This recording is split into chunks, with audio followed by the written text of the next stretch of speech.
ako nga pala si Jasmine, ang kadama ng Saudi Arabia, Middle East. Ngayon ay 4th day na natin sa bahay ni Kuya. Sa bahay daw ni Kuya. Ano ka, PBB? Joke lang yan Andito pa rin tayo sa bahay ng nanay ng amo ko at nagpapakitang gilas. Kaya nga sabi ko, 'di ba, sa aking mga video, abay si Tope, pinagpapahinga ko sa paglilinis ng kusina.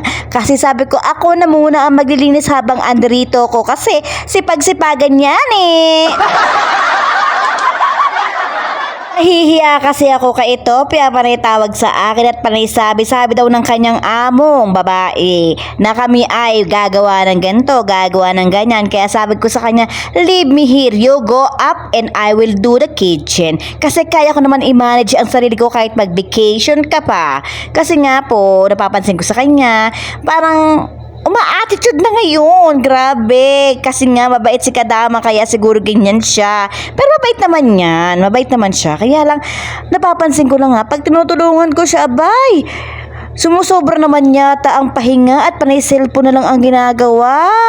Kaya sabi ko nisang araw ay hindi ako tatayo, hahayaan kita magtrabaho sa buong bahay ng amo mo kasi trabaho mo yan at hindi ko trabaho. Bahay to ng amo mo at hindi bahay ng amo ko. Staycation lang ako. Staycation. O diba? Bakasyonista yan Hindi po kami magkaaway ni Ethiopia. Sa totoo lang, friendship kami. Sabay kaming kumakain, sabay kami nagkakape. Kaya lang na isang araw, pinag-ubaya ako sa kanyang lahat. Hindi ako lumabas ng kwarto at bumaba para maglinis ng bahay nila kasi nga naisip ko, ako ba ang kadama dito? Ay hindi naman. Bakit ako ang gumagawa ng lahat na nagprepresenta para maging malinis ang buong bahay na to samantala yung kadama nyo ay walang pakialam sa lahat ng bagay. Kumbaga, deadma. Hindi nga namin alam kung naiintindihan niya ba yung sinasabing Arabic or English. Basta deadma siya. Kaya sabi ko, tama na ang lahat-lahat. Kasi nabibingin na ako na lang ang gagawa. Kaya ako, si Bida-Bida, nagprepresenta para wala nang malaking problema. Para masihan nga lang kayo, ayan, general cleaning ko ang kusina, pati yung kalan nyo, napakakinis. Kasing kinis ng mukha ko. Hindi ko nga alam kung anong nakain ko kasi pagkatapos ko linisin ang kalan, abay nilinisan ko ang buong pader ng buong kusina na to, pati na rin ang mga cabinet kasi nga bida-bida yan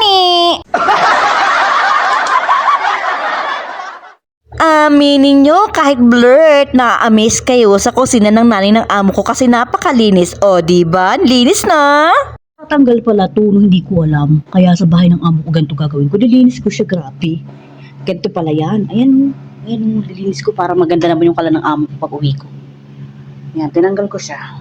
Kaya pag uwi ko sa bahay ng amo ko, lilinisin ko yung kalan niya ng bonggang-bongga. Kasi mas maganda yung malinis ang kalan. Tawang-tawa nga ako sa sarili ko niyan kasi hirap na hirap ako ibalik ang aking tinanggalo, diba? Yung salaming lang naman ang kalan na ito ay nilinis ko at pinakinis ko. Gandang-ganda ako nung matapos, kaya lang hirap na hirap naman ako nung ibinalik ko. Buti na lang ay may sarili akong isip at naisip ko, ay ganito pala siya. Buti na lamang at naibalik ko ng maayos. Diyos ko, kala ko masisira ako na mayayari pa ako na di oras.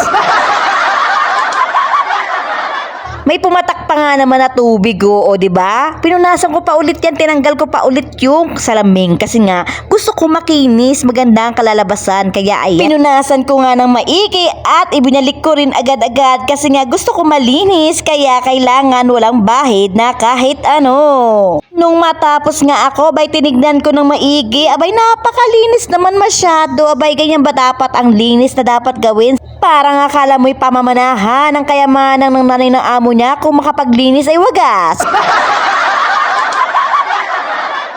Nahihiya kasi ako kasi naman kung magpakain naman sila ay bonggang-bongga. Akala mo na may bibitayin tayo sa sobrang dami ng pagkain. Kaya naisip ko, ito na lang ang pambawi ko at pambayad ko sa pinapakain nyo habang andito ko ang linisin ng kusina nyo ng maayos at maganda. Pero may pahaging ng konti, nagbabaka sakali na baka naman makatikim kahit konti, makabawi man lang sa aking binaling chichirya at baon papunta rito. Baka naman.